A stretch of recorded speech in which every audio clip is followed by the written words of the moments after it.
शहर के विकास को पारदर्शी और योजनाबद्ध बनाने के लिए मुरादाबाद विकास प्राधिकरण एमडीए ने मास्टर प्लान का सजरा डिजिटलाइज कर दिया है। अब लोग प्राधिकरण की वेबसाइट पर मास्टर प्लान की पूरी जानकारी ऑनलाइन देख सकेंगे।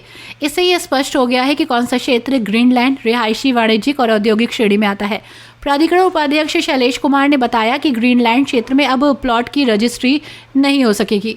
आपको बताते चले कि अब तक मास्टर प्लान की जानकारी केवल प्राधिकरण कार्यालय में ही उपलब्ध है, जिससे लोगों को सही जानकारी प्राप्त करने में कठिनाई होती थी। लेकिन अब मास्टर प्लान का डिजिटल स्वरूप एमडीए की वेबसाइट पर उपलब्ध करा दिया गया है। इससे कोई भी व्यक्ति ये देख सकेगा कि किस क्षेत्र में प्लॉटिंग वैध है और कहाँ निर्माण की अनुमति नहीं है।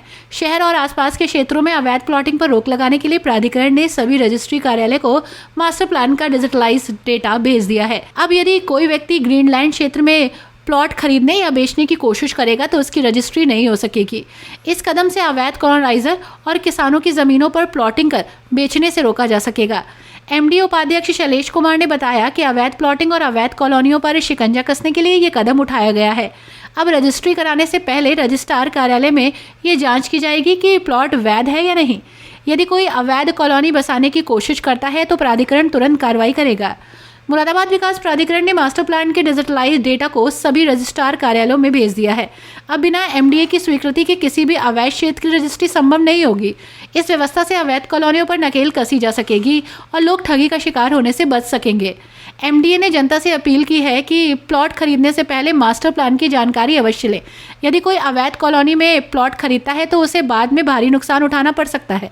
इस नए कदम से शहर का सुनियोजित विकास सुनिश्चित होगा और अवैध निर्माण पर पूरी तरह से रोक लगेगी। अब लोग एमडीए की वेबसाइट पर मास्टर प्लान देखकर ही जमीन खरीदने या बेचने का निर्णय ले सकते हैं।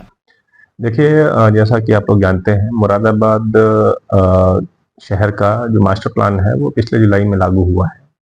इस बार जो हमारा मास्टर प्लान है वो जीआईएस बेस्ड है और सैटेलाइट टेक्नोलॉजी की मदद से हम लोगों ने जो वास्तविक स्थिति है शहर की उसका पूरा निरूपण यहाँ का जो शजरा है उसके साथ किया हुआ है।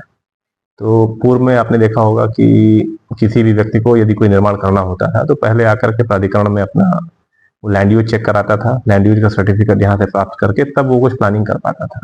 इस बार चूंकि जीआईएस बेस्ड हुआ है तो हम लोगों ने पूरे शजरे को डिजिटाइज करा करके मास्टर प्लान का जो लैंड यूज है उसके ऊपर उसको सुपर इम्पोज किया है।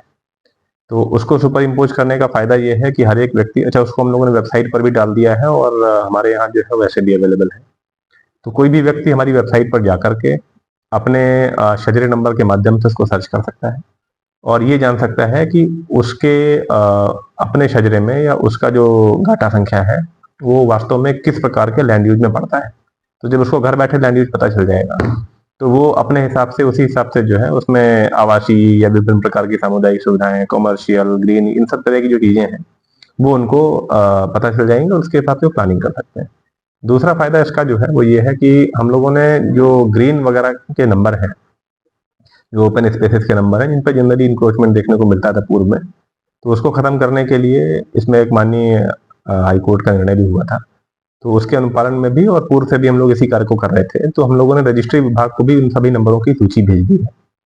तो अनिवार्य रूप से हमने ये भी इनसे अनुरोध किया है कि रजिस्ट्रियों में इसको लिखा जाए कि कोई भी नंबर जो कि बेचा या खरीदा जा रहा है तो वो जो है किस प्रकार के लैंड यूज के अंतर्गत आता है।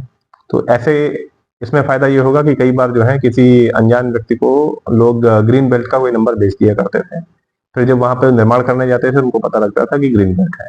तो इस तरह से जो है किसी प्रकार का फ्रॉड भी नहीं हो पाएगा और लोग अपना जो है जागरूक होकर के अपनी भूमि का सदुपयोग कर पाएंगे।